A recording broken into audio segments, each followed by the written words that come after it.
सरस्वतीं नमस्तुभ्यं वरदे कामरूपिणी विद्यारंभं करिष्यामि सिद्धिर्भवतु मे सदा मूकं करोति वाचालं पंगुं लंघयते गिरिं यत्कृपातमहं वन्दे परमानन्दमाधवं गणेशप्रिया योगिराजा समर्था महातापसी पूर्णवाद प्रणेता तया पावना पौर्णिमा पूर्णचंद्रा नमस्कार माझा सद्गुरु रामचंद्र। बुद्धिदाता महानमंगल गणेशाच्या चरणावर आणि माझे तीर्थरूप गुरुवरे डॉक्टर पारनेरकर महाराज यांचं स्मरण चिंतन आणि वंदन करून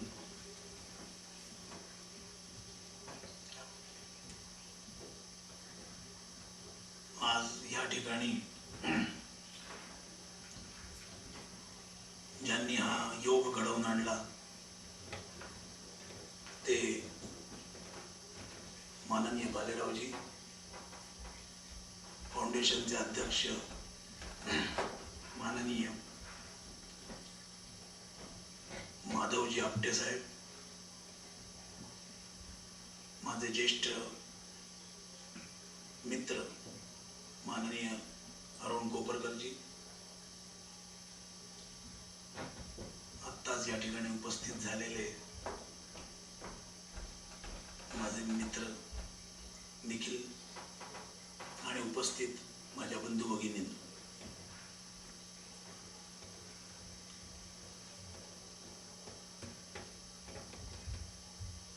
पूर्णवादाच्या अभ्यासाच्या निमित्तानं आज आपल्या सर्वांची भेट या ठिकाणी मला होत आहे हा खरा माझ्या आनंदाचा विषय आहे। प्रत्येकाला व्यक्तिगत भेटणं आणि एकत्रित असं आपण सर्वांनी भेटणं यात थोडासा फरक असल्या कारणानं व्यक्तिगत भेटीबरोबरच सामूहिक भेट ही सुद्धा अत्यंत महत्त्वाची वाटल्यामुळे मी आज आपल्याशी काही विचार मांडण्याची भूमिका घेत आहे। तसा व्याख्यान आणि प्रवचन याच्यात थोडासा फरक असतो आणि असलाही पाहिजे अशी अपेक्षा आहे।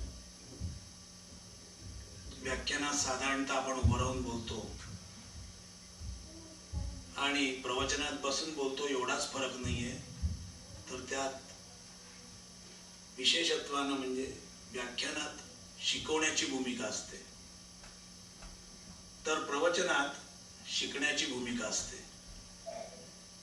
श्रोता आणि वक्ता या दोघांनाही काहीतरी शिकायचंय हा मुख्य हेतू दोघांच्या अंतःकरणात असतो। व्याख्यानामध्ये लेक्चर ज्याला असं आपण म्हणतो त्यात श्रोते जे असतात ते शिकण्याच्या भूमिकेत असतात आणि वक्ता जो असतो तो शिकवण्याच्या भूमिकेत असतो। हा भूमिकेतला मुख्य फरक आहे, कारण शिकलेलं आणि शिकवलेलं याच्यापेक्षाही आपल्याला काहीतरी वेगळं असं प्राप्त व्हावं असं प्रत्येक प्रवचनात अपेक्षा असते। हा एक संशोधनाचा प्रकार आहे। आपल्याला जेवढं कळलंय त्याच्यापेक्षा काहीतरी जास्त कळावं असा हेतू अंतःकरणात बाळगून प्रवचनाची प्रथा आपल्या भारतीय परंपरेत सुरू झाली। श्रोते तुम्ही भगवंत मूर्ती, श्रोत्यांना श्रेष्ठत्व दिलेलं आहे आणि स्वतःकडे थोडासा विनयाचा भाग जरी असं पण म्हटलं तरी सर्व संत श्रेष्ठांनी घेतलेला आहे।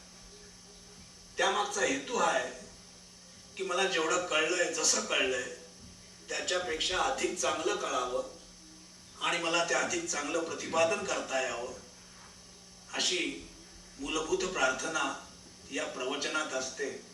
आणि म्हणून बोलविता धनी वेगळाची आपण बोलतोय असा भाव अंतःकरणात न ठेवताना कोणीतरी आपल्याकडनं ते बदवून घेत आहे अशी एक सामान्य भूमिका प्रवचनकाराची असते. मी त्याच भूमिकेत आहे. अमेरिकेत आलो येतो याचं एक कारण असं आहे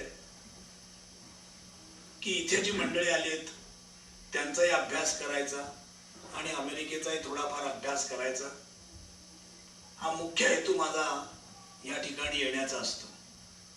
जी मंडळी या ठिकाणी आलीत, स्थिर झालीत, स्थिरावलीत, आमचे अरुण कोपरकर 31 वर्ष झालेत ते या ठिकाणी आलेत आणि या ठिकाणी ते राहिले आणि मुलांनाही तयार केलं आणि त्यांची मुलंही चांगली तयार झालीत.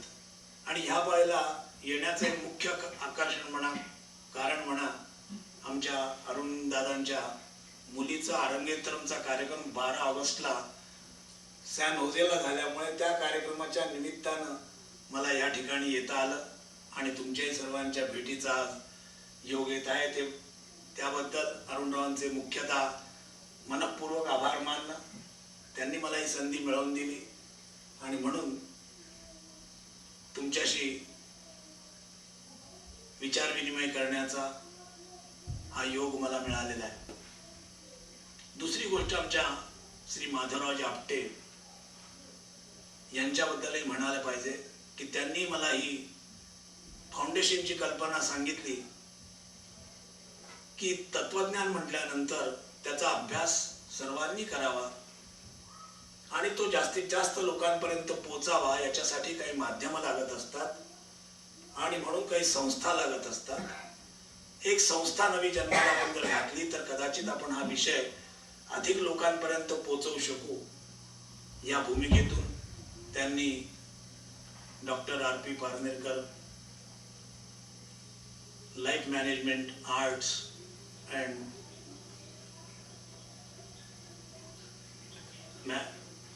मॅनेजमेंट म्हटल्यानंतर आर्ट्स असाच विषय थोडासा जरी आपण घेतला तरी त्याच्याबरोबर आणखीन एक विषय येतो आजच्या काळाप्रमाणे, त्याला टेक्नॉलॉजी ज्याला आपण म्हणतो. या दोघांचं म्हणजे ज्ञान आणि विज्ञान, आर्ट म्हटलं तर थोडासा ज्ञानाचा असा आपण अर्थ घेत असतो आणि टेक्नॉलॉजी म्हटली तर त्याचा अर्थ विज्ञानाकडे असतो. ज्ञान आणि विज्ञान या दोनही गोष्टींचा उपयोग करून घेऊन जीवनासंबंधीची योजना आखणे असा त्या विषयाचा एक संदर्भ आपल्या लक्षात येऊ शकतो. आणि त्या फाउंडेशनच्या निमित्तानं मी या ठिकाणी आलो. न्यू जर्सीलाही गेलो, सॅन होजेलाही गेलो, आता इथून अटलांटा आणि डेट्रॉइट अशा 2 ठिकाणी जायचंय. आपल्या सर्व लोकांचा, भारतीय लोकांचा विशेषत्वानं या ठिकाणी परिचय व्हावा, त्यांच्यापर्यंत काही विचार पोचवावेत आणि खरोखरीच तुमच्या कार्याची आणि तुम्ही घेत असलेल्या कष्टाची थोडीशी कल्पना आपण करून घ्यावी. परदेशात राहणाऱ्या माणसांची मनस्थिती आणि त्यांनी घेतलेले कष्ट हे किती महत्वाचे असतात आणि किती वेगळ्या प्रकारचे असू शकतात हे प्रत्यक्षात पाहिल्याशिवाय कळू शकत नाही. आणि खरोखरीच आज भारताचा जर सुदीन काही असेल, भारताला सुवर्ण युगाकडे नेणारा जर काही विषय असेल तर यात इथे राहणारी जी भारतीय मंडळी आहेत त्यांचा सिंहाचा वाटा आहे असं माझं त्याबद्दलचं मत आहे. आणि त्याबद्दलही तुमचं अभिनंदन करणं आणि तुमच्याबद्दल कृतज्ञता भाव व्यक्त करणं हा सुद्धा माझा अतिशय अभिमानाचा विषय आहे. भारतानं इतर देशांकडूनही शिकायचा हा विषय अत्यंत महत्वाचा आहे. ब्रिटिशांनी आमच्यावर राज्य केलं असं आपण म्हणतो आणि आम्ही त्यांच्याकडनं बऱ्याच गोष्टी शिकलो. मुख्य म्हणजे इंग्रजी भाषा शिकल्यामुळे, ज्याला वाघिणीचे दूध असं कृष्णशास्त्री चिपळूणकरांची मंडळींनी म्हटलं, आणि इंग्रजी आल्यामुळे अनेक विषयांचा आम्हाला लाभ झाला. इंग्रजी जर शिकलो नसतो तर कदाचित स्वातंत्र्य ज्या पद्धतीनं आम्ही मिळवलं त्या पद्धतीनं आम्हाला मिळवता आलं नसतं. इतकं अनन्यसाधारण महत्व भाषेचं आहे.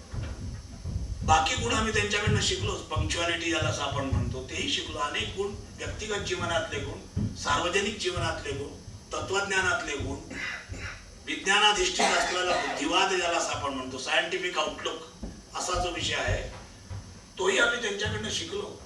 अशा अनेक गोष्टी शिकलो. आज अमेरिका सर्व जगात पुढे असल्या कारणानं अमेरिकेकडनं काय शिकण्यासारखं आहे हाही भारतीयांचा एक अत्यंत महत्त्वाचा दृष्टिकोन आपल्या लक्षात आला पाहिजे. आपण इथे राहता त्यामुळे आपण तर भारत त्यात पारंगत झालाच असाल, पण जी मंडळी दूरस्थ आहेत, भारतासारख्या देशात, अप्रगत देशात, थोड्याशा अशिक्षित अशा देशात जी मंडळी आहेत पण ज्यांना उद्याचा दिवस सोन्याचा उगवेल, चांगला उगवेल, प्रगतीचा उगवेल अशी जी वाट पाहून आहेत, त्या माणसांच्या सुद्धा काही भावना आहेत आणि त्या भावना अभ्यासणं आणि त्याला प्रतिसाद देणं हा सुद्धा या फाउंडेशनचा एक हेतू असं मी मानतो. तत्वज्ञान आणि विज्ञान याबरोबर अनेक शब्द आपल्याला आठवत असतात, अनेक शब्द आपल्या लक्षात येतात. विज्ञानाच्या कक्षा आणि तत्वज्ञानाच्या कक्षा, ज्याला फिलॉसॉफी असं आपण म्हणतो, आणि सायन्स अँड फिलॉसॉफी. आपण तत्वज्ञानासाठी एक आणखीन शब्द कधी कधी ऐकत असतो, त्याला अध्यात्म असं म्हणतात. अध्यात्मात आणि तत्वज्ञानात काय फरक आहे तोही आपल्याला कळला पाहिजे. अध्यात्माबरोबर आणखीन दोन शब्द आपल्याला लक्षात येतात जे सामान्य माणसं आपण ऐकत असतो, की अध्यात्माशी काहीतरी परमार्थाचा संबंध आहे. मग परमार्थ आणि अध्यात्म म्हणजे काय असा एक विषय आपल्या समोर असू शकतो. परमार्थ म्हटलं की आणखीन एक शब्द आपल्या समोर येतो आणि भारतात तर त्या शब्दाला जास्त प्राधान्य आपण पाहतो. अनेकांच्या अंतःकरणात तो शब्द आज विचाराधीन असं आपण म्हटलं तरी चालेल आणि त्याला धर्म असं म्हणतात. मग तत्वज्ञान काय, परमार्थ काय, अध्यात्म काय, धर्म काय असे निरनिराळे शब्द आमच्या समोर चिंतनासाठी येतात. आणि धर्मासंबंधीची जी आजची आमची भूमिका जी झालेली आहे, परमार्थासंबंधी आमची जी भूमिका झाली आहे, त्यात तत्वज्ञानाने काही नाविन्य निर्माण करता येतं का असा एक प्रयत्न आपल्याला करणं अत्यंत गरजेचं झालेलं आहे. धर्म, परमार्थ, तत्वज्ञान आणि अध्यात्म असे चार शब्द आपल्याला ऐकू येतात. आणि या सर्वाचा संबंध जर आपण म्हटला की याचा संबंध शेवटी कशाशी आहे,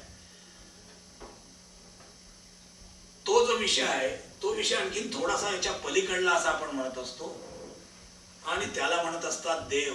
देव नावाची जी संकल्पना आपल्याकडे आहे, या देवाच्या संबंधीचं चिंतन, धर्माचा आणि देवाचा काय संबंध आहे, अध्यात्माचा आणि देवाचा काय संबंध आहे, परमार्थाचा आणि देवाचा कसा संबंध आहे आणि तत्वज्ञानाचा आणि देवाचा कसा संबंध आहे, असा एक आणखीन जिज्ञासेचा एक पुढला पाय बिंदू आपल्या समोर येऊ शकतो. यातल्या कोणत्या संकल्पना आमच्या स्पष्ट आहेत, कोणत्या अस्पष्ट, ज्याला भेग असं आपण म्हणतो, कोणत्या भेग आहेत. अध्यात्माबद्दलची आमची संकल्पना काय आहे, आपण नो दाय सेल्फ असे शब्द वाचतो. स्वतःची ओळख करून देणं, याला अध्यात्म असं जर म्हणत असतील तर मग देवाची ओळख करून घेणं याला धर्म का परमार्थ काय म्हणायचा, असा एक प्रश्न आपल्या समोर येऊ शकतो. पूर्णवाद हे तत्वज्ञान ज्या डॉक्टर पारनेकर महाराजांनी प्रतिपादित केलं, प्रपाऊंड केलं असं आपण म्हणतो, ज्यांना त्याच्यावर PhD मिळाली, 1947 हा ग्रंथ लिहिला आणि 1948 डिसेंबरमध्ये त्यांना बनारस विश्वविद्यालयाकडनं या ग्रंथाला PhD म्हणून मान्यता प्राप्त झाली. डॉक्टर पारनेकर मूलतः एक विज्ञानवादी होते. कॉस्मॉगनी हा त्यांचा मूलभूत अभ्यासाचा विषय होता. पण कॉस्मॉगनीकडनं ते एकदम मेटाफिजिक्स ज्याला असं आपण म्हणतो, अध्यात्म ज्याला असं आपण म्हणतो, ज्याला तत्वज्ञान असं आपण म्हणतो, या तत्वज्ञानाकडे पुढे वळलेत. मूलभूत त्यांचा विचार जो होता, अभ्यास जो होता, तो दोन विषयांचा होता. कॉस्मॉगनी याचा अर्थ विश्व उत्पत्ती शास्त्र असं आपण त्याला मराठीत म्हणू शकतो. आज ॲस्ट्रोफिजिक्स असं आपण पाहत असतो, केवढा त्याचा विस्तार झालेला आहे. डॉक्टर जयंतराव नारळीकरांसारखा एक ऋषितुल्य माणूस आपल्या डोळ्यासमोर चटकन ते नाव घेतल्यावर येतो. या देशात तर त्या संबंधीची किती प्रगती झाली आहे आणि त्यात एखादा जर भारतीय गेला, सुनीता सारखा, विल्यम सारखा, तर आपल्याला केवढा अभिमान वाटतो. कल्पना चावला, तिने आपला देहत्याग त्याच्यासाठी केला असल्यामुळे तिच्याबद्दलचा अंतःकरणात असलेला भाव, आदर की त्या संबंधीचं चिंतन प्रतिपादन करण्याबरोबरच त्या संबंधीची माहिती घेणं आणि खरोखरीच या विश्वासंबंधीची काय कल्पना आपण करू शकतो आणि आपल्या कल्पना आहेत त्या बरोबर आहेत का चूक आहेत हे तपासून घेण्याचं काम ज्या विज्ञानानं आज आपण करताना दिसून येत आहे त्याबद्दलही खरोखरीच धन्यता वाटते. पण कधी कधी विज्ञान आणि अध्यात्म यांच्यात काहीतरी दुरावा आहे. 36चा आकडा आपण जर मराठीत म्हणतो, काहीतरी वेगळेपण आहे. आम्ही विज्ञानवादी असलो तर आम्ही अध्यात्मवादी असू का नाही सांगता येत नाही. अध्यात्मवादी आणि विज्ञानवादी दोन्ही असणं हे शक्य आहे का माणसाला, असे जेव्हा प्रश्न येतात तेव्हा नेमकं विज्ञानवादी, ज्याला सायंटिफिक आउटलुक म्हणजे विज्ञानाधिष्ठित बुद्धिवाद आणि तत्वज्ञानाधिष्ठित बुद्धिवाद, बुद्धिवाद दोन्हीकडे आहे. रॅशनॅलिझम ज्याला बुद्धिवाद असं आपण म्हणतो, तो रॅशनॅलिझम हा दोन्हीकडे आहे. तो तत्वज्ञानाला त्याची गरज आहे, बुद्धिवादाची गरज, बुद्धीची गरज, बुद्धीच्या प्रामाण्याची गरज, ज्याला बुद्धी प्रामाण्य म्हणतो. ते बुद्धी प्रामाण्य तत्वज्ञानालाही अपेक्षित आहे आणि विज्ञानाला देखील तेवढंच अपेक्षित आहे. मग विज्ञानात तत्वज्ञान, विज्ञानात आपण जर असं आपण म्हटलं तर बुद्धीची कशी अनुभूती येते आणि तत्वज्ञानात तिचा कसा उपयोग करून घेतला जातो, हाही थोडासा भाग आपल्या आजच्या चिंतनामध्ये आपल्याला घेणं अत्यंत गरजेचं असतं. वेळेच्या मर्यादा असल्यामुळे मी फक्त तुमच्या समोर या साऱ्या विषयांची उकल थोडीशी करून ठेवत आहे, एवढ्यासाठी की शेवटी आपल्याला जे चिंतन करायचंय, निर्णय काढायचा आहे, काही कन्क्लुजन्स काढायचे. अभ्यास म्हटल्यानंतर अभ्यासाची वृत्ती ज्यालाच आपण म्हटलं तर अभ्यासाचे अनेक प्रकार असतात, ग्रंथ, साधनं असतात. अभ्यासासाठी साधन असतं. एक साधन आपल्याला असं आपण म्हणतो, ग्रंथ हे साधन आहे आपल्याला अभ्यासासाठी. तसं मार्गदर्शक ज्याला गाईड असं आपण म्हणतो, हे सुद्धा एक साधन आहे. त्याच्या माध्यमातून आपल्याला आपला अभ्यास पुढे न्यायचा असतो. आणि हा अभ्यास नेमका कशासाठी करायचा, आपण आज जे शिकतो एवढं शिक्षण पुरे आहे का? आपण पैसा मिळवण्यासाठी, नोकरीसाठी ज्याला म्हणतो, अगदी थोडक्यात त्याला आपण आणखीन कमी म्हणायचं म्हटलं तर, लेखायचं म्हटलं तर पोट भरण्यासाठी. माणूस शिकतो ते पोट भरण्यासाठी. पण पोट भरल्यानं त्याला साऱ्या जीवनाची संकल्पना स्पष्ट होते काय? मग आम्ही जन्माला येतो ते केवळ पोट भरण्यासाठी का? मग पोट भरणं हा जीवनाचा हेतू असू शकतो का? जीवनाचा नेमका हेतू काय असू शकतो? नोकरी करणं, पोट भरणं, संसार करणं, एवढा जीवनाचा हेतू असतो की याच्यापेक्षा काहीतरी उदात्त हेतू जीवनाचा असू शकतो? अशी संकल्पना ज्याच्यात केली जाते त्याला तत्वज्ञान असं म्हणतात. की जीवनाचा हेतू, how to get maximum satisfaction of our living, आपल्या जगण्याचं जास्तीत जास्त समाधान आपल्याला कसं मिळू शकेल, अशी चिंता, असा विचार, असे सिद्धांत ज्यात प्रतिपादित केले जातात त्याला तत्वज्ञान असं म्हणतात. जीवनासंबंधीचा विचार करणं. मग जीवन म्हटलं की तिथे थोडा चेतनाचा, सब्जेक्टिव्ह ज्याला आपण म्हणतो, त्याचा जास्त महत्वाचा विचार येतो. आणि म्हणून तत्वज्ञानामध्ये ऑब्जेक्टिव्ह फिलॉसॉफी आणि सब्जेक्टिव्ह फिलॉसॉफी अशा दोन प्रकारच्या विचारवंतांची आपली ओळख होते. आणि सायन्समध्ये, विज्ञानामध्ये जडवादाला प्राधान्य असल्या कारणानं, मॅटरला जास्त महत्व असल्या कारणानं त्या संबंधीचं चित्र आणि सत्य जे आहे हे आम्हाला मॅटर मधून कळू शकतं. मॅटरचा जितका आम्ही अभ्यास करू, जडाचा जितका अभ्यास करू, तितका आम्हाला सत्य गवसेल. आणि चेतनाचा जितका अभ्यास करू तितका आम्हाला सत्य जास्त कळू शकेल. असा थोडासा दोघांचाही अप्रोच थोडासा भिन्न आहे. जडचेतनाची, माइंड अँड मॅटर असं आपण त्याला इंग्रजीत म्हणत असतो, या दोघा संबंधीचं चिंतन. पण विज्ञानवाद्यांनी जडाकडे, मॅटरकडे, आणि त्यामुळे त्यांनी प्रतिपादन करताना सिद्धांत, ॲक्सियोमॅटिक प्रिन्सिपल्स घेताना त्यांनी thought is the supreme state of matter, मुळात बुद्धीचा उदयच माणसाच्या जो झालेला आहे तो मुळात कसा झाला असा जेव्हा प्रश्न आला तेव्हा त्यांनी त्याला मॅटरला प्राधान्य दिलं. आणि चैतन्यवादी जे आहेत, सब्जेक्टिव्ह थिंकर्स ज्यांना आपण म्हणतो, अध्यात्मवादी ज्यांना आपण म्हणतो, तत्वज्ञानवादी ज्यांना आपण म्हणतो, ते चेतनापासून सर्व काही निर्माण झालं अशी दोघांनी वेगळी भूमिका घेतली.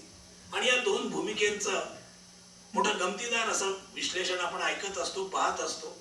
आपल्या देशात चेतनवादी, ज्याला सब्जेक्टिव्ह थिंकर ज्यांना आपण म्हणू शकतो, असे जास्त झालेत. की अंतिम सत्य चैतन्य हेच अंतिम सत्य आहे, ज्याला आपण आत्मा असं म्हणतो. त्याला आपण नाव दिलं आत्मा, असं नाव दिलं. इकडे अणूला महत्व दिलं, तिकडे आत्म्याला महत्व दिलं, असं आपण पाहत असतो. ही भूमिका एवढ्यासाठी की नेमकं माणसाला या साऱ्या अभ्यासाचं, माणूस सर्व काही कशासाठी शिकतो, म्हणजे जीवनाची इति कर्तव्यता असा सुद्धा शब्द आपण येऊ शकतो. त्याला दुसरं शब्द आणखीन पुढे आपल्या परमार्थात किंवा अध्यात्मात आपल्याला सापडतो, तो म्हणजे स्वधर्म. फार मोठा आपण त्याला युनिव्हर्सलाइज नाही केलं, त्याला जर व्यक्तिगत पातळीवर आपण आणलं तर त्याला असं आपण म्हणतो की माझा जन्म कशासाठी झाला, त्याला स्वधर्म असं आपण म्हणतो. की काही कारण आहे का माझा जन्म होण्याच्या मागे, काही कारण आहे का अकारण आहे. कुठलीही क्रिया ही निष्कारण असू शकत नाही, ती सकारण असते. असं जर असेल तर हे विश्व का निर्माण झालं. मुळात आपण कधी कधी मोठा विषय घेतो आणि म्हणतो मुळात विश्वाच्या मागे, या विश्व रचनेच्या मागे काही हेतू आहे का, आणि माणसाच्या जीवनाच्या मागे काही हेतू आहे का, असे दोन प्रकार झाले. सायन्सने विश्वोत्पत्तीच्या दृष्टिकोनातून आपली पावलं टाकायला सुरुवात केली की मुळात हे असणारं विश्व, ज्याला ब्रह्मांड असंही आपण म्हणतो, त्याची उत्पत्ती कशा, कोणत्या हेतून झाली, काय मागे कोणी आहे कायच्या आहे मागे. हा निर्माण करणारा, आज ज्या पद्धतीने आपल्याला ते दिसतंय त्या स्वरूपाला येण्यासाठी कोणाचे काही प्रयत्न आहेत का. म्हणजे आपण ऍस्ट्रोफिजिक्स मध्ये काही थिअरीज ऐकतो, बिग बँग थिअरी वगैरे, की असं असं झालं आणि त्याच्यातून निरनिराळे ग्रह झाले, उपग्रह झाले, अमुक झालं, अशा जे सिद्धांत प्रतिपादन आज आपण ऐकत असतो. अजूनही त्याच्याबद्दलचे निर्णय झालेले नाही. पण विश्वाबद्दलची जरी आपण फारशी चिंता केली नाही तरी जीवनाबद्दलची चिंता मात्र प्रत्येकाला असते, आणि ती व्यक्तिगत स्वरूपाची असते. निदान माझ्या जीवनात आपण जेव्हा जेव्हा विचार करत असतो तेव्हा विश्वाचा पेक्षा सुद्धा जीवाचा विषय आपल्या ठिकाणी अत्यंत महत्वाचा असतो. कारण आपल्या ठिकाणी दोन गोष्टी आहेत. एक, आपल्याला जगावंसं वाटतं, ही मूलभूत प्रेरणा आहे, ज्याला जिजीविषा म्हणतात, जगावं. आपण मरू नये. जन्माला आल्यानंतर आपण पाहतो की आपण मरू नये असं आपल्याला वाटत असतं, जगत राहू. पण आपण जग पाहिल्यानंतर, सारी संकल्पना पाहिल्यानंतर, माणूस ह्या जगात काही कायमचा राहू शकत नाही, याचं त्याला अंतःकरणात थोडंसं दुःख आहे. आपण आलो, काही वर्ष राहणार आहे. आपल्या मागे लोक जन्माला आले आणि ते राहिले नाही. आपण सुद्धा काही अमरपट्टा घेऊन आलेलो नाही, तेव्हा आपण काही वर्ष जगणार आहे. म्हणून एक काळाचं, ज्याला असं आपण म्हणतो काळ, ही संकल्पना आपल्या अंतःकरणात जागी झाली. काळाची निष्पत्ती, काळ ही संकल्पना, त्याला टाइम असं आपण म्हणतो. आजच्या स्पेस अँड टाइम हा तर फार महत्वाचा विषय आपण झालेला आहे. त्या दोन्ही याच्यात काय परस्पर संबंध आहे असा सुद्धा विचार आपण करत असतो. हा काळ ही जी गोष्ट आहे की आपल्याला एक मर्यादित काळ मिळालेला आहे. 100 जीवेम शरदशतम नंदाम शरदशतम, अशी आपली जी संकल्पना आहे की आम्ही 100 वर्ष जगावं असं आपल्याला वाटतं. मग कोणाला 90 मिळतात, कोणाला 80 मिळतात, कोणाला 70 मिळत असतील, कोणाला 100 मिळत असतील. किती मिळतात याचं महत्व नाही, पण काळाने एक मर्यादेची संकल्पना आमच्या समोर आणली, आणि म्हणून काळाचा अभ्यास करण्यासाठी आम्हाला त्याला डिवाइड करावं लागेल, डिव्हिजन त्याचं करावं लागेल 3 विभागात. एक भूतकाळ, एक वर्तमान आणि एक भविष्य काळ, असं आम्ही त्याचं की आमचा भूत काय आहे, आमचं वर्तमान काय आहे आणि आमचं भविष्य काय आहे, अशा 3 प्रकारानं त्याचं विभाजन केल्यानंतर काळासंबंधीच्या काही संकल्पना आम्ही जाग्या केल्या. आणि काळ ही महत्वाची भूमिका मानवी जीवनात आपल्याला पाहायला मिळायला लागली. आणि काळाचा विचार करताना माणसाला एवढ्या काळात मला हे मिळवायचंय, मला मॅक्झिमम सॅटिस्फॅक्शन, जगल्याचं पूर्ण समाधान मला थोड्या काळात मिळवायचं, ते कसं मिळेल हा विचार असल्या कारणानं तत्वज्ञानात याला सुरुवातीला फार महत्व दिलं गेलं. की थोड्या काळात आपण पाहतो की ज्ञानेश्वरांसारखे संत अत्यंत थोडा काळ जगलेत, पण त्यांना जीवनाचं समाधान मिळालं, याची कर्तव्यता झाली. आपण असं म्हणतो ज्यासाठी त्यांचा जन्म झाला होता ते काम त्यांच्या हातून झालं, आणि म्हणून ते असं म्हणू शकले की मी पूर्ण काम म्हणण्याची, पूर्ण काम याचा अर्थ की जीवन जगल्याचं संपूर्ण समाधान.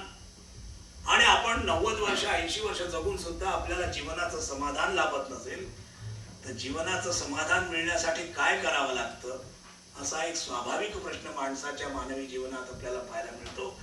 आणि तत्वज्ञानात आपण विचार केला तर या समाधानाची भूमिका अत्यंत सॅटिस्फॅक्शन, टोटल सॅटिस्फॅक्शन, कंटेनमेंट असं आपण ज्याला म्हणतो, कंटेंटेड सोल ज्याला आपण इंग्रजीत म्हणू शकतो, की सर्व समाधान, पूर्ण समाधान, ही समाधानाची वृत्ती ज्यांची असते आणि आपल्याला ज्या पद्धतीने आज आपण विचार करतो त्या पद्धतीत काही फरक आपल्याला वाटतो का, की आपल्याजवळ जी काही आहे ती आपला विचार जो आहे तो विचार त्याला बरोबर आहे किंवा नाही. आणि म्हणून सर्वात महत्वाची गोष्ट झाली की दोन दृष्टीने विचार झाला. एक सत्याच्या मागे संशोधन झालं. सायंटिस्ट ज्यांना आपण म्हणतो, विज्ञानवादी जे होते ते सत्याच्या, सत्य संशोधन ज्याला आपण म्हणतो, अल्टिमेट रियालिटी, फायनल ट्रुथ, असा त्यांनी विचार केला. आणि तत्वज्ञानामध्ये, भारतीय तत्वज्ञानामध्ये विशेष तत्वानं असा विचार पाहायला गेला की देव ही संकल्पना माणसाने सिद्ध करून घेतली आणि त्या अनुषंगानं आपल्या साऱ्या जीवनाची व्यवस्था लावणं हा एक प्रकार आपल्या भारतीय परंपरेत आपल्याला पाहायला मिळतो, की देवाच्या माध्यमातून देव ही संकल्पना सिद्ध केलंय. जशी माणसाला बुद्धी हा लागलेला शोध आहे असं आपण म्हणतो. बुद्धी ही काही ईश्वरदत्त गोष्ट नाही, निसर्गदत्त नाही. मानवी जीवनाचा विचार करताना आपल्याला दोन गोष्टी लक्षात येतात, की एक निसर्ग निर्मित जीवन आणि एक मनुष्य निर्मित जीवन. समाज ज्याला आपण म्हणतो, भाषा ज्याला आपण म्हणतो, आजच्या वैज्ञानिक प्रगती, टेक्नॉलॉजी ज्याला म्हणतो, हे सर्व काही माणसाने निर्माण केलेलं आहे. मग माणसाने निर्माण केलेलं काय आहे आणि निसर्गानं निर्माण केलेलं काय आहे, आपल्या जीवनात निसर्ग किती आहे आणि आपल्या जीवनात मनुष्य निर्मित गोष्टी किती आहेत, याचा सारासार विचार हा अत्यंत महत्वाचा वाटतो. आपण निसर्गाकडे जातोय, नायगारा पाहायला गेल्यानंतर आपल्याला जो आनंद होतो, इथे कोणी माणूस आला की त्याला असं वाटतं नायगारा पाहावा. एक निसर्गाचं अद्भुत रम्य असं चित्र असल्या कारणानं आपण त्याच्याशी तादात्म्य पावतो. आपण निसर्गाशी तादात्म्य का पावतो, निसर्गाबद्दल आपल्याला आकर्षण का वाटतं, निसर्ग आपल्याला शांती, समाधान अशा गोष्टी का देतं, कारण निसर्गाचा आणि माझा काहीतरी जवळचा संबंध असला पाहिजे. पण आज आपण निसर्गापासून वेगळेही झालो आहोत आणि निसर्गात थोडेसे रममाणही होण्याची आपली इच्छा असते. आणि म्हणून या देशात तर आपण पाहतो की माणसं शनिवार रविवार घरात बसत नाहीत, कुठेतरी बाहेर जातात, आउटिंगला ज्याला आपण म्हणतो, उपयोग करून घेतात. त्या त्यांच्या सुट्टीचा उपयोग या निसर्गाशी एकात्मता, तादात्म्यता, तल्लीनता, तद्रूपता, ह्या ज्या गोष्टी आम्ही परमार्थात शिकवतो या निसर्गात सुद्धा आहेत. आणि निसर्गाचा आणि म्हणून देवाचा काहीतरी संबंध आहे का असं सुद्धा कित्येकांना वाटतं. आणि म्हणून भारतामध्ये ज्यांना देवाचा अनुभव घ्यायचा असेल ते आपण पाहतो हिमालयात जातात किंवा कुठेतरी अशा गुफेत जातात किंवा कुठे निसर्गरम्य स्थानावर जाऊन आपली उपासनादी करतात. याचं कारण एक आहे की निसर्ग आणि देव याच्यामध्ये काहीतरी साम्य असलं पाहिजे अशी आपली भूमिका आपल्या लक्षात येते. आणि म्हणून एक प्रश्न महत्वाचा जन्माला येतो की विश्वाचा आणि देवाचा काय संबंध आहे. दोन प्रश्न आपल्या समोर आले विचारार्थ. एक, देवाचा आणि माणसाचा काय संबंध आहे आणि दुसरा, विश्वाचा आणि देवाचा काय संबंध आहे. असा विचार अत्यंत महत्वाचा ठरला. विश्वाचा आणि देवाचा काहीतरी संबंध असला पाहिजे. आपण ज्यांनी गीता, आता आपण सर्वांना माहितीये, गीता तत्वज्ञान आपल्याला सर्व माहितीये, 11वा अध्याय आपल्याला माहितीये की अर्जुनाला श्रीकृष्णाने विश्वरूप दर्शन दिलं. विश्वरूप दर्शन देण्याचं काय कारण असलं पाहिजे. विश्वरूप ही काय संकल्पना आहे, माझंच रूप ते आहे. हे विश्वरूप जर तुला पाहायचं असेल तर मी हा तुला दिसतोय अशा स्वरूपात नसून मी तशाही स्वरूपात आहे आणि अशाही स्वरूपात आहे. म्हणजे माझ्यात आणि विश्वात अभेद आहे. मी आणि विश्व वेगळा नाही. तू विश्वाला माझ्यापासून वेगळं समजू नकोस असं समजावून सांगितलं. आणि मग 12व्या अध्यायाचा प्रारंभ होतोय असं आपण म्हणतो, ज्याला भक्तियोग म्हणतात, प्रेम ज्याला असं आपण म्हणतो. ईश्वराबद्दलची आकर्षणाची भूमिका 12व्या अध्यायात जर असेल तर 11व्या अध्यायातला विषय अत्यंत महत्वाचा ठरतो की विश्व आणि परमेश्वर यांच्यामध्ये अभेद आहे असं जो समजतो तोच भक्ती करू शकतो. भक्तीला तोच अधिकारी आहे, अन्यथा तो भक्तीला अधिकारी असू शकत नाही.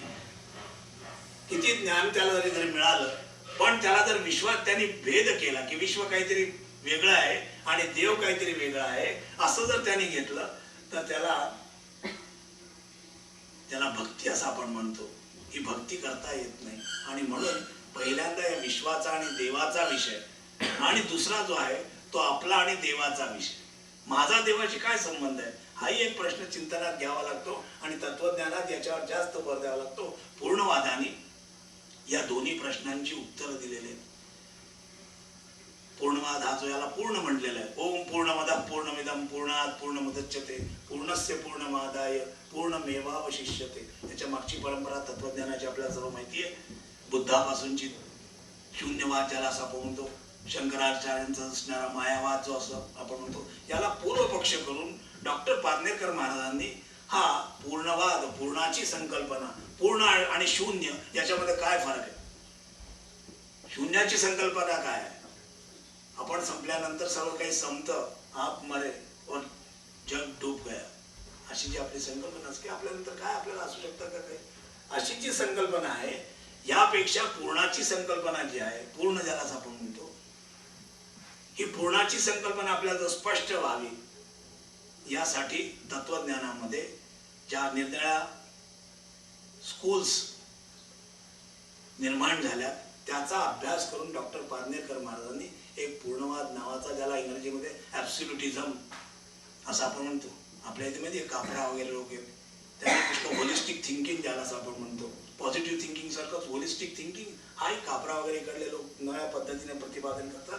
पण आपला विचार करण्याचा प्रकार आणि पाश्चिमात्य तत्वज्ञानाचा विचार करण्याची पद्धत याच्यात एक मूलभूत फरक असा आहे की ते सत्याचं संशोधन करतात आणि आम्ही त्या सत्याला देव असं म्हणतो, त्या सत्याला आम्ही देव असं म्हणतो, आणि देव म्हणजे सत्य आणि सत्य म्हणजे देव. आपल्याला माहिती, truth is God and God is truth. आता याच्यात नेमकं खरं काय, आधी कोणतं निश्चित आहे, निश्चित करावं, वेदर ट्रूथ इज गॉड और गॉड इज ट्रूथ. असे विचार जेव्हा आपल्या समोर येतात तेव्हा आपण परमार्थी लोक, आपल्याला आपल्या मनासारखं घडावंच आपल्याला जे वाटत असतं, तेव्हा देवाचा उपयोग माझ्या जीवनात कसा करून घ्यायचा हा सामान्य माणसाचा हेतू असतो. आम्ही देवदेव करतो, पूजा करतो, गणपतीची पूजा करतो, देवीची पूजा करतो, आमच्या इथे कुलदेवता आहेत, ग्रामदेवता आहेत, स्थानदेवता आहेत, वास्तुदेवता. हल्ली आपण घर घेतलं की लगेच वास्तुपूजन आपण करतो. आपल्या घरात देवतांची संकल्पना वेगळी आहे. मग ईश्वर आणि देवता या भिन्न आहेत का? ईश्वराचा आणि देवतांचा, जसं मी आपल्याला सांगितलं, जीवाचा आणि विश्वाचा काय संबंध आहे, जगदीश्वराचा काय संबंध आहे, विश्वाचा आणि जगदीश्वराचा जसा संबंध तसा जीवाचा आणि जगदीश्वराचा काय संबंध आहे.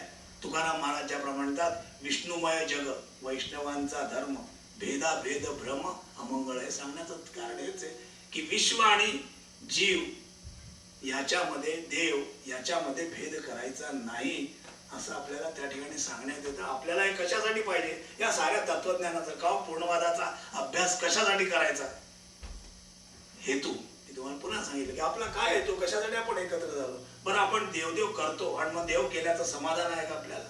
आपल्या मनासारखं झालं तर देव आहे आणि मनाच्या सारखं झालं नाही तर लगेच देव नाही अशी आपण कल्पना करतो का? तर त्याविषयीचा आपला अभ्यास कुठेतरी कमी आहे. तो अभ्यास आपण केला पाहिजे. सत्याचा अभ्यास करणं अत्यंत महत्वाचा आहे. तसा देवाचा अभ्यास करणं सुद्धा तितक्याच महत्वाचं आहे. अन्यथा आज मनसोक्त देवदेव होताना आपण पाहतो, ज्याला जो देव वाटेल तो त्याची जशी त्याला उपासना करायची वाटत असेल त्याची उपासना तो त्या पद्धतीने करतो. पण याचं काही शास्त्र असेल, याची काही टेक्नॉलॉजी असेल, याचा काही वैचारिक पद्धतीनं विचार केला गेला असेल तर तो आपल्याला कळावा.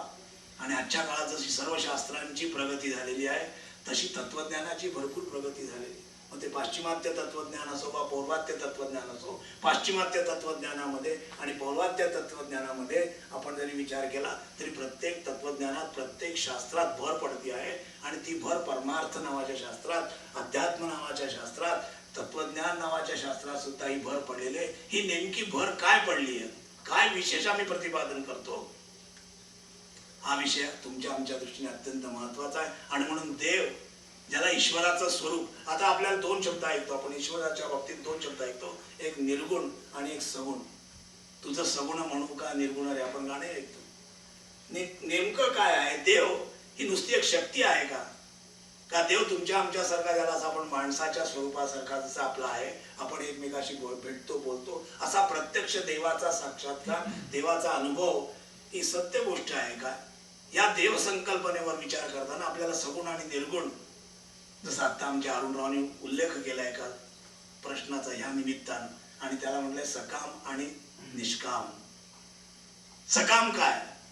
कामाचा संबंध कशाशी आहे? सकाम म्हणजे आपण इच्छा ठेवावी काहीतरी, सकाम उपासना करणं म्हणजे मनात धरावं की देवा मला मुलगा होऊ दे, देवा मला नोकरी लागू दे, देवा माझा अमुक होऊ दे, देवा माझं तमुक होऊ दे, असं आपण जे मनात ठरवतो आणि त्याप्रमाणे ते जर घडलं तर आपल्याला देव काहीतरी असल्याची संकल्पना फक्त जागी होते. पण स्पष्ट रूपानं आज आपण या 21व्या शतकात सुद्धा ईश्वरासंबंधीचा आपला अभ्यास तपासून पाहत नाही की नक्की मला देव कळलाय का. काहीतरी कळावा असं आपल्याला वाटत असेल तर आपण त्याचा अभ्यास करावा लागतो. आणि त्याही काळात एकस्मिन विज्ञाते सर्वमिदं विज्ञातम भवति. शिष्य गुरुला विचारत असेल, परिप्रश्नेन सेवा अशी आपल्या इथे परंपरा आहे. खरं म्हणजे आधी प्रश्न विचारावेत आणि नंतर उत्तर द्यावीत अशी आपल्या इथे परंपरा आहे. शिष्य प्रश्न विचारत असत आणि गुरु उत्तर देत असत. आता आपली परीक्षा पद्धत थोडीशी वेगळी आहे. आपल्यात आता प्रश्न कोण विचारतं, प्रश्नपत्रिका कोण तयार करतात? शिक्षक प्रश्नपत्रिका तयार करतो आणि विद्यार्थी त्याची उत्तर देतात.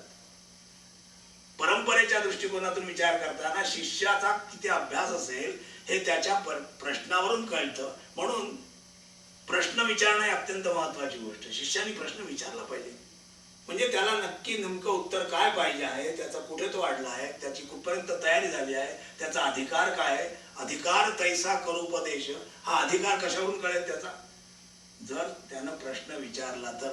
पण आपण पाहतो की सामान्यतः कॉलेजमध्ये सुद्धा की आपण वर्गात बसलो असलो तरी आपल्याला असं वाटतं की प्रोफेसरने आपल्याला प्रश्न विचारू नये.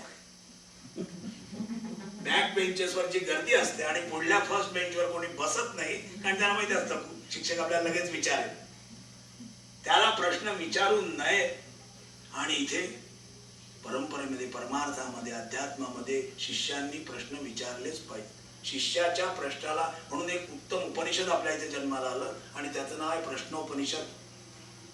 प्रश्नाला जास्त महत्व आहे, उत्तराला महत्व कमी आहे. प्रश्न विचारता येणं हे खऱ्या बुद्धिमत्तेचं लक्षण आहे. खरा अभ्यास झाल्याचं लक्षण जर काय असेल तर प्रश्न विचारता आला, एखादा चांगला प्रश्न, आणि गुरुला ती सेवा केल्या, अरे तू फार छान प्रश्न विचारलास. अर्जुनाला अनेक वेळा श्रीकृष्णाने, आपण गीतेचा अभ्यास करताना पाहतो, अनेक वेळा त्याचं अप्रिसिएशन केलंय की काय सुंदर प्रश्न विचारलास अर्जुना. तुझ्यासारखा प्रश्न विचारणारा असल्यामुळे माझ्या मुखातून ही गीता प्रसवते, अन्यथा ही गीता मी या पद्धतीने कदाचित सांगितली नसती. तू अनेक प्रश्न मला विचारलेस, मला माहितीये, थोडेसे चांगले विचारले आणि थोडेसे निराळे पद्धतीने विचारले. अपरम भवतो जन्म, तू सांगतो मी सूर्याला शिकवलं, ते याला शिकवलं, अमक्या शिकवलं, तुझा जन्म केव्हा झाला मला माहिती आहे, आणि तुम्हाला सांगतो, गोष्टी सांगतोस आणि पुन्हा अडचणीत आणतो अर्जुन श्रीकृष्णाला अनेक वेळा. या श्रेयस्सा निश्चितम ब्रूहितन्मे, देवा तुझ्या मनाला चांगलं वाटतंय ते नको सांगू, माझ्यासाठी काय योग्य आहे, या श्रेयस, जे श्रेयस्कर असेल तेच तू मला सांग. आणि ही भूमिका असल्या कारणानं अर्जुनाला इतक्या 12 अध्यायापर्यंत आणि पुढे आपण 12-6 अध्याय, पुढले अध्याय झाले तसं आपण म्हणतो, यांची जर संगती लावण्याचा प्रयत्न केला तर अर्जुनाची पहिली भूमिका संमोहाची, संमोहातून निघाल्यानंतरची अर्जुनाची भूमिका, विश्वरूप दर्शन प्राप्त झाल्यानंतरची अर्जुनाची भूमिका, आणि पुढे भक्तीत त्याला ईश्वराबद्दलचं जे काही प्रेम वाटू लागलं आणि यथेच्छसी तथा गुरु असं सांगितलं, तुला जे आता वाटेल, मी तुला काय शिकवायचं ते शिकवलंय, आता तुला काय करायचंय ते तू कर. पण त्यांनी नाही सांगितलं की मी तुझ्या वचनाप्रमाणे मी वागेन, वचनाप्रमाणे वागेन. केव्हा? अनेक प्रश्न विचारल्यानंतर. पण हल्ली परमार्थात प्रश्न विचारणारी माणसंच भेटत नाहीत. प्रश्न विचारतात ते डोकं दुखतंय, मुलगा पास होईल की नाही, माझे प्रमोशन होईल की नाही, कन्फर्मेशन होईल की नाही, जे अधिभौतिक प्रश्न ज्याला असं आपण म्हणतो. सामान्य माणसाचे जे प्रश्न असतात की नक्की माझ्या जीवनात परदेश गमन आहे की नाही, अमेरिकेत मी स्थिरावणार आहे की मला इथून गाशा गुंडाळावा लागणार आहे, कुठे गमतीदार प्रश्न असतात. आपल्याला प्रश्न विचारावेसे वाटत असतात, पण ते प्रश्न निराळ्या पद्धतीचे असतात, जीवनाच्या निराळ्या, अर्थात ती जीवनाची गरज आहे खरं, पण परमार्थातले प्रश्न, सत्याचे प्रश्न, देवाचे प्रश्न विचारणारी माणसं शिल्लक नाहीत असं वाटायला लागतं कधी. त्यांना माहिती, असं वाटतं एक तर सर्वांना माहिती आहे, देव काय संकल्पना आहे, देवाच्या स्वरूपाविषयीचा जणू काही यांचा निश्चय झालेला आहे. जसं तुकाराम महाराज म्हणतात तशा पद्धतीने, जेथे जातो तेथे तू माझा सांगाती, चालविषयी हाती धरून या. देवा मी जिथे जातो तिथे तू माझ्यावर, मला काही तुझ्या वेगळंच वाटत नाही, वेगळेपणा वाटत नाही, तुझ्यात माझ्यात अभेद वाटतो. असा आमच्यात अभेद आहे का देवाबद्दलचा, का त्याच्या स्वरूपाचा निश्चय आमच्या अंतःकरणात झालाय? निश्चयाचे बळ तुका म्हणे हेची फळ. निश्चय अंतःकरणात होणं ही अत्यंत महत्वाची गोष्ट आहे. आणि ज्याच्या अंतःकरणात ईश्वराच्या स्वरूपाचा निश्चय झालाय त्याला या जगात मनासारखं जगणं अशक्य नाही, मनासारख्या गोष्टी करून घेणं अशक्य नाही असा आपण निर्णय देऊ शकतो. पण त्याच्या आधी निश्चय होणं अंतःकरणात, अन्यथा आमचा कसा निश्चय कसा तो डळमळीत असतो, उडते, ज्याला म्हणतात आमची श्रद्धा उडते, पक्ष्यासारखी, पाखरासारखी, या झाडावरून त्या झाडावर, त्या झाडावरून त्या झाडावर. शनिवार असला तर शनीला पूजायचं, गुरुवार असला तर दत्ताला जायचं. अशी आमची जी श्रद्धा, निश्चित आम्हाला निश्चितीची, स्वरूपाच्या निश्चितीची भूमिका नसल्या कारणानं अनिश्चितता. मग जीवनामध्ये आपण पुन्हा विचार करताना पुन्हा जीवनाकडे येतो. आपण देवाकडनं जीवनाकडे येतानाच आपण पाहतो की जीवनात आपल्याला दोन प्रकार दिसतात, एक निश्चितता आणि एक अनिश्चितता. अनिश्चितता हेही आपलं स्वरूप आहे जीवनाचं, आणि निश्चितता हेही लक्षण जीवनाचं आहे. मग निश्चित आणि अनिश्चित याला नियंत्रित करण्यासाठी कोणतं साधन आहे, त्या साधनाला तत्वज्ञान म्हणतात. निश्चितीचं साधन की तुमची प्रगती जी आहे ती कायम अशा स्वरूपाची राहील, कधी तुम्हाला पुन्हा मागे पाहण्याची गरज पडणार नाही, मागे वळून पाहण्याची गरज पडणार नाही. तुम्ही पुढे पुढेच जाल, पुढे पुढे आणि पुढे पुढे, अशी प्रगतीपर, प्रोग्रेसिव्ह. माणसाला जसं जगावंसं वाटतं तसं माणसाचा एक विचार आपल्या लक्षात आला पाहिजे. जर आपण अभ्यास केला, जीवनाचा अभ्यास केला, तर असं आपल्या लक्षात येईल की माणसाला प्रगतीपर राहावंसं वाटतं, माणसाला प्रगतीपर राहावंसं वाटतं आणि माणसाला मनासारखं जगावंसं वाटतं. नुसतंच जगावंसं वाटत नाही. तर त्याला मनासारखं जगता नाही आलं तर तो काय करतो? आज जगामध्ये, आमच्या भारतात तरी असं आपण पाहतो की शेतकरी आत्महत्या करतात, असं मी ऐकतो. खूप शेतकरी आत्महत्या करतात. वास्तविक शेतकरी म्हटल्यानंतर तो सर्वांना जेवू घालणारा, आम्हाला त्याच्याबद्दल केवढा अभिमान, केवढा आदर की स्वतः गरीब राहून, स्वतः दरिद्री राहून दुसऱ्यांचं पोट भरणारा दरिद्री नारायण. आम्ही त्याला नारायणाची संकल्पना देतो, तो ईश्वराची संकल्पना देतो की स्वतः दरिद्री राहून पण दुसऱ्याला पोटभर जेवू घालणारा असा जर कोणी होता तर तो शेतकरी होता. पण तो जिवंत राहत होता, गरिबीत का होईना पण जिवंत राहत होता. आज शेतकरी जिवंत राहायला तयार नाही, आत्महत्या करतात. शेतकरी आत्महत्या करतात. काय कारण असलं पाहिजे? आत्महत्या माणसं करतात असं आपण जर ऐकतो. मी तर ऐकतो की जपानमध्ये तसे क्लब झाले, सुसाईड क्लब्स, की एकत्र यायचं, 10-15 जणांनी एकत्र यायचं आणि एकदम आत्महत्या करायची. म्हणजे आता सार्वजनिकरित्या ज्याला असं आपण म्हणतो, व्यक्तिगतरित्या नव्हे तर सार्वजनिकरित्या का आपण जगू शकत नाही, जगायला आपण लायक नाही, असं नाही, आपल्याला आपल्या मनासारखं जगता येत नाही. हा एक अत्यंत मोठा प्रश्न मानवी जीवनात जन्माला आल्या कारणानं आज मानवी जीवनाचा अभ्यास करणे अत्यंत महत्वाचं झालेलं आहे. इतर अभ्यासामध्ये मानवी जीवनाचा अभ्यास सुटला, आम्हाला आमचं जीवन कळेना असं झालं.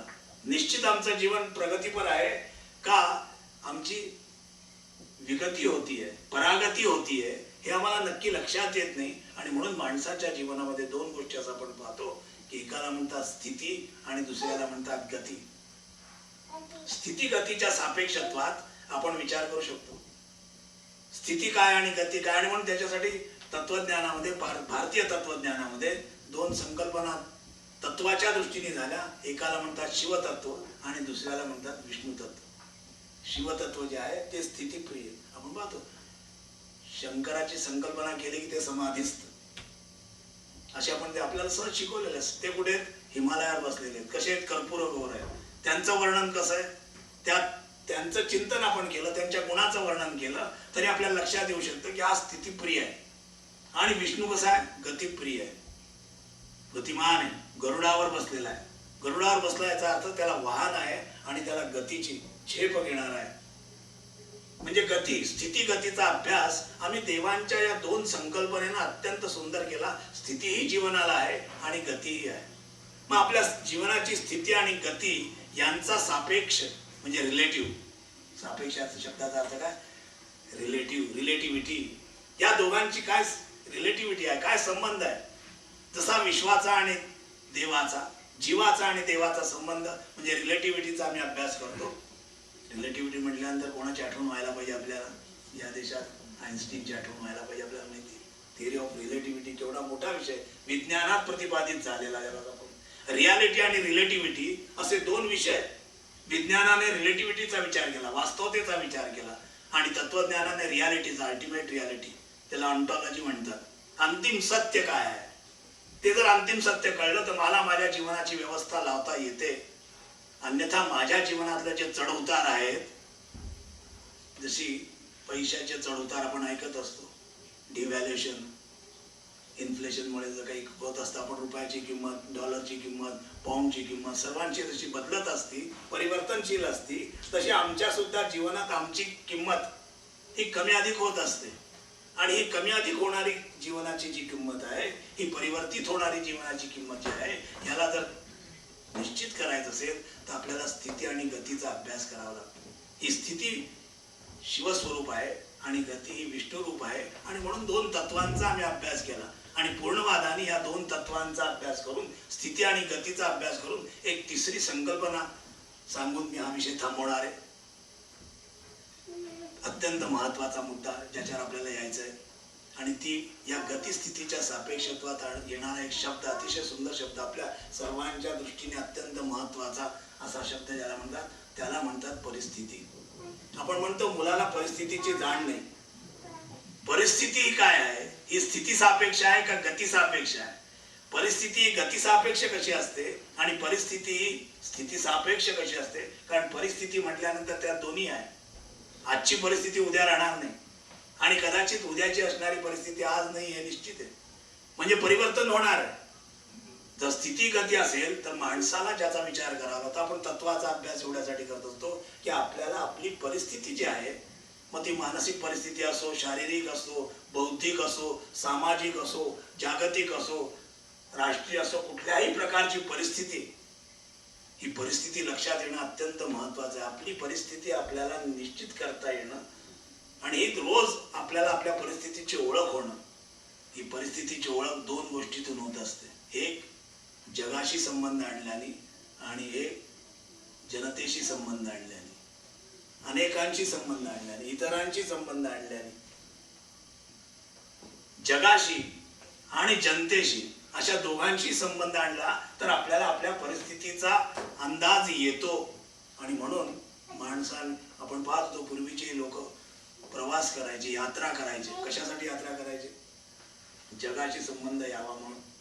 आणि जगाबरोबरच जनतेचा सुद्धा नव्या नव्या आपण अनेक संत पाहतो की ते निर्णया ठिकाणी जातच, कधी एका ठिकाणी राहत नाही. संन्यासाला तर नियम दिलेला आपल्याला माहिती की त्याने एका ठिकाणी 3 दिवसाच्या वर राहायचं नाही. कारण त्याला परिस्थितीचा अंदाज, परिस्थिती आपली प्रोग्रेसिव्ह ठेवण्यासाठी, प्रगतीपर ठेवण्यासाठी, आपला विकास होण्यासाठी, विकासासाठी अत्यंत महत्वाची गोष्ट जर कोणती असेल तर परिस्थितीचा अंदाज. आपण परिस्थिती आहे अशी कायम राहील, आपण कायम तरुण राहणार नाही. आपण आपलं वय जे आहे ते वाढत जाणार आहे, इत्यादी इत्यादी प्रकारचं जे आपल्या रोज आपल्यात परिवर्तन होत आहे. आपली परिस्थिती रोज वयामुळे बदलते, आपल्या उत्पन्नामुळे बदलते, आपल्या स्थित्यंतरामुळे बदलते. अनेक कारणांनी जी आपली परिस्थिती बदलत असते, या परिस्थितीचा उपयोग आपण कसा करून घेऊ शकतो, हा अत्यंत महत्वाचा विषय पूर्णवादाने प्रतिपादित केला. आणि म्हणून परिस्थिती वर्णन, स्थिती आणि गतीचा अंदाज बांधता येणं. आपण गती घ्यायची का स्थिती घ्यायची? केव्हा स्थिती घ्यायची? आता आपण बसलोय समजा, आपण स्थितीप्रिय थोड्या वेळासाठी आहोत. आपण फार वेळ अशा स्थितीत राहू शकत नाही, राहणं बरोबर नाही. आता तासभर झाला असं आपण म्हणलं की आपण लगेच गतिशील होतो. आपलं मन तरी बाहेर जायला लागतं, धावायला लागतं, लगेच गती येते आपल्याला. स्थितीतून एकदम आपण आता झाला तासभर झाला की आपल्याला त्याची संकल्पना येते. स्थिती आणि गती. पण थोड्या वेळ आपल्याला तिकडे करमत नाही, थोड्या वेळ इकडे करमत नाही. बाहेर गेलं तरी घरात यावं वाटतं, घरात आलं तर बाहेर जावं असं वाटतं. या स्थितीगतीच्या सापेक्षत्वात परिस्थितीचा अंदाज घेता येणं आणि परिस्थिती निश्चित करता येणं हे आजच्या माणसाचं अत्यंत महत्वाचं काम आहे. आणि म्हणून ही स्थितीगती सापेक्ष परिस्थिती निश्चित करणं, याला मी म्हणतो कला. It's an art. हे सायन्स नाही आहे. सायन्स इथपर्यंत मी तुम्हाला सांगितलं, विज्ञान ज्याला आपण म्हणतो. विज्ञान आणि तत्वज्ञानात शब्दाच्या दृष्टीने एवढाच फरक आहे. ज्ञान म्हणजे तत्वज्ञान याचा अर्थ कळणं आणि कळण्याप्रमाणे वळणं. आपल्याला वळलं पाहिजे. जसं कळलंय बोले तैसा चाले त्याची वंदावी पाऊले असं आपण म्हणतो. तेव्हा बोलणं जे आपलं आहे म्हणजे आपल्याला कळणं जे आहे ते वळणासाठी आहे. वळणं आणि बोलणं याच्यातलं म्हणजे याला आचार आणि विचार असे दुसरेही शब्द आपण देत असतो. विचारा आचारा सहचारी केले. आपला विचार आणि आचार याच्यात जर अंतर पडलं तर आपली परागती होते आणि विचार आणि आचार याच्यात जर साम्यावस्था आली तर आपली प्रगती होते. आपण पाहतो पांडुरंगाचे चरण जे आहेत ते समचरण आहेत. एवढ्यासाठी आपल्याला संकल्पना सांगितली. परमार्थातली संकल्पना आहे, अतिशय सुंदर संकल्पना आहे की यात दोन्हीही पाय समचरण म्हणजे स्थिती आणि गतीला त्यांनी बरोबर ठेवलेलं. पांडुरंग विटेवर उभा आहे, हात कमरेवर ठेवलेले आहेत असं आपण म्हणतो. पण त्याला इच्छा झाली तर तो पुंडलिकाच्या घरी जाऊ शकला. मग पुंडलिकाच्या भेटीसाठी जाणारा हा परमेश्वर इथे युगे 28 विटेवरी उभा, जो स्थितही आहे आणि गतिमानही आहे, असा स्थित गतीनी युक्त असा. आणि म्हणून असं आपण ऐकतो की पांडुरंगाच्या डोक्यावर शिवलिंग आहे. ही जी संकल्पना आपण देवाच्या संबंधीच्या ज्या साऱ्या संकल्पना आहेत त्या आपल्या जर लक्षात आल्यात, आपल्या स्थिती आणि गतीचा अभ्यास आणि त्या गती आणि स्थितीचा अभ्यास करायचा तो कशासाठी? प्रत्येक दिवसाची प्रत्येक क्षणाची परिस्थिती आपल्याला कळावी. या परिस्थितीसाठी तत्वज्ञानाचा उपयोग आहे. पूर्णवादानं या परिस्थितीची ओळख करून देण्यासाठी 2 सिद्धांत गोष्टी आपल्याला सांगितल्या. एकाचं नाव आहे लाईफ इज अन आर्ट आणि दुसरं सांगितलं त्याचं नाव आहे की नीती म्हणजेच माणूस. या 2 गोष्टी आपल्याला सांगितल्या. नीती म्हणजे माणूस आजच्या काळात अत्यंत महत्वाचा विषय. आपल्याला नीती, ज्याला एथिक्स म्हणतात, आणि हा नीतिशास्त्राचा अभ्यास. आणि म्हणून माणसाची परिस्थिती जर कळली तर त्याला आपली गरज कळते की माझी काय गरज आहे, नेमकी गरज कोणची ही ओळखायसाठी त्याला परिस्थितीचा अभ्यासच आहे. मला पैशाची गरज आहे, मला सौख्याची गरज आहे, मला कोणाच्या सहानुभूतीची गरज आहे, मला प्रेमाची गरज आहे, मला कशाची गरज आहे हे कळणं याला ज्ञान, धर्मज्ञान असं म्हणतात. आणि ते कसं मिळवायचं या जगामध्ये त्याला नीतिज्ञान असं म्हणतात. कसं मिळवायचं हे कळल्याशिवाय आपण मिळायचं आहे, आपल्याला गरज आहे हे आपल्याला कळू शकतो. जी काही कळलेलं आहे, गरजही कळलेली आहे, ती गरज कशी भागवायची. आणि म्हणून तत्वज्ञानाचा जन्मच आम्ही असं म्हणतो पूर्णवादाच्या दृष्टिकोनातून की तत्वज्ञानाचा जन्म गरजेतून झालेला आहे. Necessity is the cause of invention. तत्वज्ञानाचा जन्म सुद्धा गरजेतून. सारं वैज्ञानिक प्रगती, टेक्नॉलॉजी आज सारखी डेव्हलप होती. मोबाईल्स एवढे आपण डेव्हलप झालेले पाहतो. रोज त्याच्यात नवीन नाविन्य येतं, आपल्या समोर येतोय. इनोव्हेटिव्ह मॅनेजमेंट ज्याला आपण म्हणतो, इनोव्हेशन, रोज नवेपण. हे नवेपण ही आमची गरज आमच्या लक्षात येते आणि त्या गरजेची पूर्तता कशी करायची हे दोन्ही विषय. गरजपूर्ती, परिस्थितीचं उत्तर गरजपूर्तीने होत असतं आणि गरजपूर्ती गरजपूर्ती करण्यासाठी परिस्थितीचा अभ्यास म्हणजे परिस्थिती आणि त्यानुसार गरजपूर्ती. आम्हाला देवाची गरज आहे का असा साधा प्रश्न आपण विचारू. देवाची गरज असेल तर ती गरजपूर्ती आपण करून घेऊ शकतो. त्याला साधन आहे. फक्त गरज कळली, खरंच मला देवाची गरज आहे का मला नुसत्या देवाच्या कृपेची गरज आहे.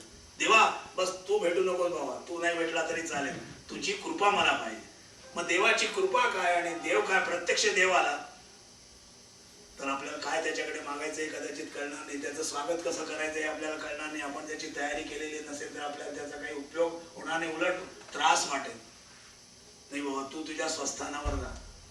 पण त्याची जर गरज असेल जीवनामध्ये तर देवासारखा भेटला असं आपण म्हणतो. नाही हो, गाडीला धक्का द्यायचा होता आणि तू यावेळेस देवासारखा भेटलास. आपल्या जीवनातली गरज, परिस्थितीनुसार आपल्याला जी गरज देवाची असते ही गरज कळणं हे अत्यंत महत्वाचे आहे. आणि म्हणून तत्वज्ञानाचा अभ्यास, चिंतन रोजचं थोडं जर आपण करू शकलो तर आपल्याला देव ही संकल्पना आणि सत्य ही संकल्पना, दोन्ही संकल्पना कळल्याशिवाय राहणार नाही. आणि या दोन्ही संकल्पना अत्यंत गरजेच्या आहेत. सत्य ही सुद्धा गरजेची वस्तू आहे आणि देव सुद्धा आपल्या गरजेची वस्तू आहे. ते आता ऑप्शनल विषय राहिलेला नाही. हे जरी आपल्याला एवढं जरी आपल्याला कळलं तरी मला असं वाटतं माझ्या प्रवचनाच्या निमित्तानं, या चिंतनाच्या दृष्टिकोनातून, की आजच्या काळात प्रत्येक माणसाला बाकी अनेक गोष्टींची जशी गरज आहे तशी देव या संकल्पनेची सुद्धा तेवढीच जीवनात गरज आहे. फक्त ती कधी कधी आपल्याला उशिरा कळते, लक्षात येते. ती गरज खूप आधीपासून असते. कोणाला गरज नाही असं असत नाही, असतेच. फक्त ती आपल्याला कळलेली नसते. आणि म्हणून सामान्यपणे आपण पाहतो परमार्थात येणारी माणसं म्हातारी असतात. 60 वर्षांनंतर त्याला ती गरज पडली, अरे नाही बाबा आता थोडा थोडा तरी देव केला पाहिजे, थोडा थोडा ते देवदेव झाला पाहिजे, काहीतरी उपासना केली पाहिजे, पुन्हा जन्माला यायचंय का नाही आपल्याला, आणि पुन्हा आपल्याला पाहिजे तसं व्हायचंय की नाही, पुढे सर्व कसं घडणार आहे, हे चिंतन त्याचं इतक्या उशिरा सुरू होतं. आपल्याला ते जर लवकर करता आलं तर आपल्याला आपल्या जीवनाची व्यवस्था अधिक सुंदर रीतीनं लावून आपल्या जीवनाची इति कर्तव्यता आपल्याला निश्चित करता येते, स्वधर्म आपल्याला ठरवता येतो. आणि स्वधर्माप्रमाणे जर आपलं वागणं झालं, जगणं झालं तर समाधान दूर नाही. आणि म्हणून सर्व गोष्टी समाधानासाठी आहेत. To get the maximum satisfaction. मी आपल्याला सांगितलं आपल्या ठिकाणी असमाधानाचा सूर राहू नये ही काळजी कोणी घ्यायची. आपल्या जीवनात असमाधान आहे, मुलं असूनही असमाधान असू शकतं, पैसा असूनही असमाधान असू शकतं, अनेक गोष्टी सर्व काही असून देखील आपण किती वेळा म्हणतो सर्व काही आहे हो, पण तरी समाधान नाही, शांती नाही. आता शांती आणि समाधान नाही म्हणजे कुठेतरी असमाधानाचा सूर आपल्या जीवनात आहे. याचा अर्थ आपला तत्वज्ञानाचा आणि देवाविषयीचा अभ्यास कुठेतरी कमी पडतोय. आणि तो अभ्यास प्रत्येकानं करावा. आणि त्याच्यासाठी एक सोपं साधन सांगितलं, त्याला म्हणतात उपासना. उपासनेला दृढ चालवावे. ही उपासना मार्ग म्हणजे ईश्वरासंबंधीचे जे चिंतन आहे हे उपासनेच्या माध्यमातून आपण ईश्वरासंबंधीचं चिंतन करू शकतो. आणि म्हणून सर्वांसाठी सोपा, अत्यंत सरळ आणि सोपा, इतका आपण तत्वज्ञान आणि इतकाही आपण जरी अभ्यास नाही करू शकलो तरी उपासना हा अत्यंत सोपा मार्ग आपल्यासाठी उपलब्ध आहे. आणि त्याचा उपयोग जर करून घेतला तर जीवनाच्या संपूर्ण समाधानाची, प्रेमामृते नालो पूर्ण काम झालो असा उद्धरलो, त्याला आपण उद्धरून जाणं म्हणतो, स्वर्गाला जाणं म्हणतो. पूर्वी स्वर्गाची संकल्पना होती म्हणून उद्धरून जाणं किंवा समाधानानं मरणं. कुठलीही अंतःकरणात असमाधानाची बाब न राहू देता आपण समाधानाने जाणं, असा जो विषय आपल्या दृष्टिकोनातून आहे तो विषय त्या तत्वज्ञानाने प्रतिपादित केला आणि ईश्वराच्या स्वरूपाचा निश्चय करून दिला अंतःकरणात. आज आपण जर अभ्यास केला तर ईश्वराच्या स्वरूपाचा निश्चय आपल्याला अंतःकरणात करायचा असेल तर पूर्णवाद तत्वज्ञानाचा अभ्यास ही काळाची गरज आहे असं आपण सहज म्हणू शकतो. त्या संबंधीची काही पुस्तकं आम्ही इथे ठेवलेली आहेत, त्या संबंधीचं मार्गदर्शन आपण करत असतो, व्यक्तिगत जीवनातून त्याचं मार्गदर्शन होत असतं. पण उपासना मात्र करणं प्रत्येकानं कुठल्या तरी प्रकारची, मग ती कुठल्याही गुरुकडनं घेऊन, कारण गुरु मार्गदर्शक असतो, तो आपल्याला आपली परिस्थितीची जाणीव करून देतो, नसली झाली तर आपली कोणची गरज आहे त्याची जाणीव करून देतो आणि त्या गरजेची पूर्तता कशी करायची याबद्दलही तो मार्गदर्शन करू शकतो. आणि म्हणून या मार्गात गुरुचं मार्गदर्शन धरावे ते पाय आधी आधी अशा स्वरूपाची भूमिका आपण भारतात आणि इतरत्र पाहत असतो. आज तुम्ही या ठिकाणी इतक्या मोठ्या संख्येने उपस्थित झालात, मला तुमचा वेळ दिलात. खरं म्हणजे जगात सर्वात हल्ली गोष्ट जर कोणची अडचणीची आणि कमी असेल, ज्याची कमतरता आहे असं आपण म्हणतो, तर ती वेळ आहे. पैसा भरपूर आहे माणसाजवळ, पण काही लोक असे आहेत की त्यांना पैसा खर्च करायलाही वेळ नाही. कसा करावा हा तो प्रश्न निराळा, पण कुठे करावा हाही प्रश्न निराळा, पण वेळच नाही. पैसा कमवलाय पण ते कसं खर्च करायचं की वेळच नाही. तेव्हा वेळ ही अत्यंत महाग झाली. टाइम इज मनी असं आपण म्हणतो, पण मला तसं वाटतं की त्याच्याही पेक्षा पलीकडे आपण काहीतरी गेलेलो आहे, याच्याही पेक्षा महाग झालेलं आहे. आणि वेळ महाग झाल्यामुळे तर माणूस महाग झाला नाही असं सुद्धा आपल्याला कित्येक वेळा वाटतं. की आपल्याला इच्छा असते भेटायची, पण असं वाटतं 40 मैल जायचंय, तासभर लागणार आहे, जायला तासभर यायला तासभर, असं म्हटल्यानंतर आपण वेळेच्या सापेक्षत्वात माणसाचा विचार करत असतो आणि ज्याला भेटायला वेळ लागत नाही असा एक विषय आहे. आणि तो म्हणजे देव आहे की जो कोणत्याही क्षणी त्याला म्हणून स्मर्तृगामी म्हटलेला आहे. तो तुम्ही आठवण केली की तो भेटायला येतो. आणि परमार्थात असा अनुभव आहे की एखाद्याची जर आपण आठवण केली तर तो आपल्या ताबडतोब भेटायला येतो, तो समोर उभा राहतो, त्याची भेट सहज होते. आपल्याला वाटतं अरे बाबा मी तुझी आठवण केली, तू कसं काय भेटला. हा परमार्थातला अधिकाराचा विषय, पण देव या विषयातला अत्यंत श्रेष्ठ अनुभव आहे की आठवण कराल त्या माणसाची जर भेट झाली तर आठवण केल्यानंतर देव सुद्धा भेटतो. ही संतांची अनुभूती खोटी नाही असा आपल्याला सहज विश्वास वाटू शकतो, सहज विश्वास आपण ठेवू शकतो. आणि या देवकृपेचा अनुभव आपण आपल्या जीवनात घ्यावा यासाठी आपण चिंतन मनन निजिध्यास सातत्यानं करत राहावा आणि थोडा वेळ त्याच्यासाठी आपण काढावा आणि उपासना आहे त्याच्यासाठी असणारं अत्यंत सुंदर शास्त्र आज विकसित झालं आहे. त्याचा जास्तीत जास्त फायदा आपण करून घेऊन आपल्या जीवनाचा इतिकर्तव्यतेचा समाधानाचा लाभ करून घ्यावा अशी प्रार्थना करून, अशी विनंती करून, अशी इच्छा प्रकट करून त्या परमेश्वरानं हा योग घडवून आणला. त्या परमेश्वराच्या चरणावर आणि आपण सर्वांना मनपूर्वक धन्यवाद देऊन मी माझे शब्द थांबवतो. कायम्या पामरे बोलावे उत्तरे परिद्या विश्वंभरे बोलविले. ओम पूर्णमदः पूर्णमिदं पूर्णात् पूर्णमुदच्यते पूर्णस्य पूर्णमादाय पूर्णमेवावशिष्यते. ओम शांती शांती शांती. ओम पूर्णपुरुषार्पणमस्तु. शुभम भवतु. श्री सद्गुरुनाथ रामचंद्र महाराज की जय. श्री सद्गुरु